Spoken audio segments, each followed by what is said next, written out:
Good day, everyone, especially to our advisor, Dr. Juvener Lactam. Sir, good morning. This morning, I am going to report about addressing diversity and inclusion in the curriculum.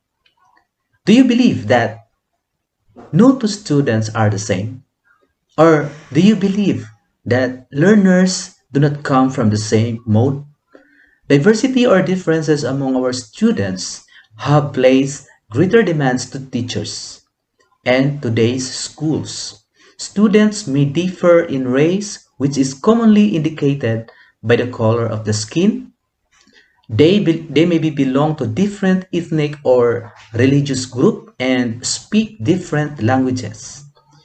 In most public schools, students come from a wide range of socio-economic background.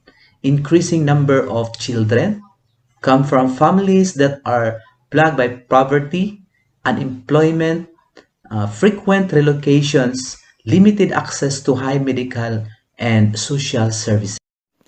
So I have here list of individual differences factors. So we have gender, male or female. Racial, we have Asian, American, African.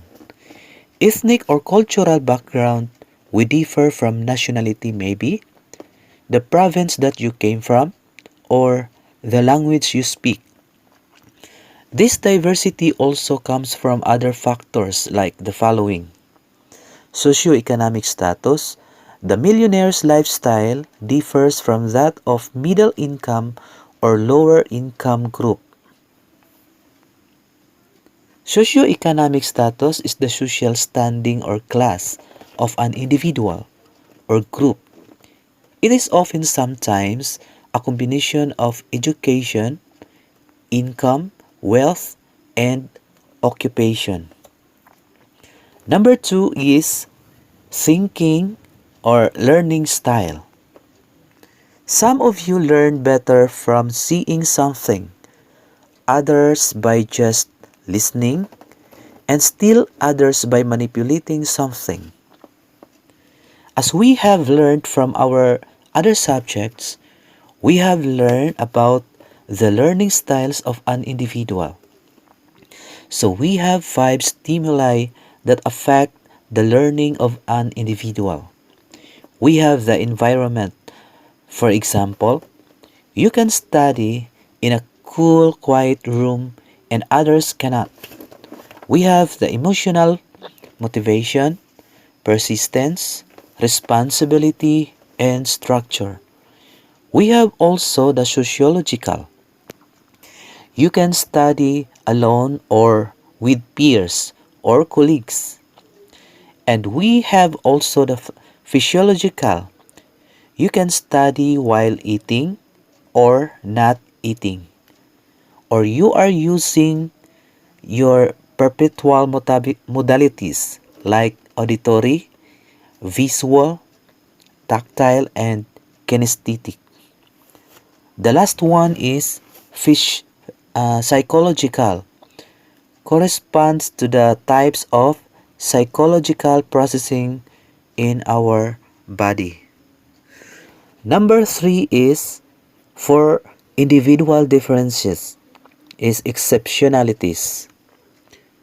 In class, there may be one who has difficulty in spoken language, comprehension, or in seeing, hearing, etc.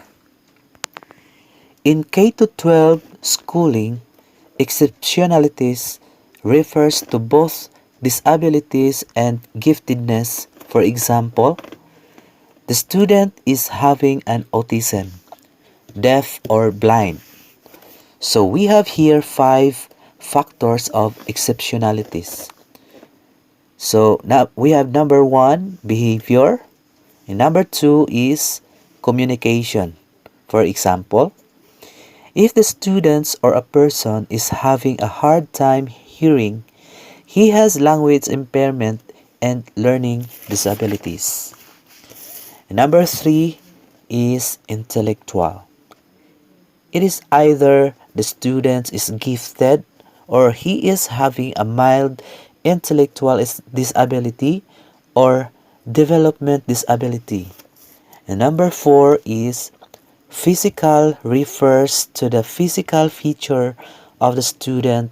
For example, if the student is blind or having a low vision. And lastly, number 5 is multiple exceptionalities. For example, if the student cannot speak at the same time, cannot talk. So those are the factors of exceptionalities: behavior, communication, intellectual, physical, and multiple exceptionalities. To recap, the person differs from others are: we have gender, racial, ethnic or cultural background.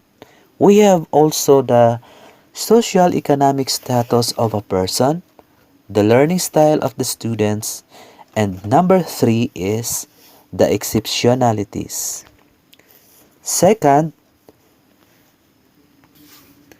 benefits of diversity in the classroom.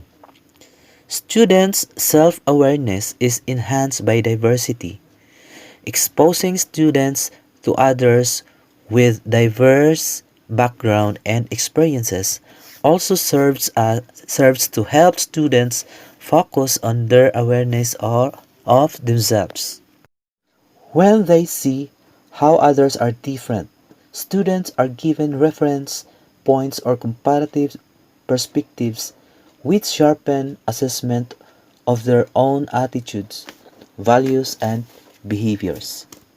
Student diversity contributes to cognitive development, the opportunity to gain access to the perspectives of peers and to learn from other students rather than the instructor only, may be especially important for promoting the cognitive development of the learners. According to William J. Brennan, the classroom is peculiarly the marketplace of ideas. The depth and breadth of students' learning are enhanced by exposure to others from diverse backgrounds. Student diversity in the classroom brings about different points of view and varied approaches to the learning process. So, student diversity as a responsible member of society, learning about other culture help us understand different perspectives within the world in which we live.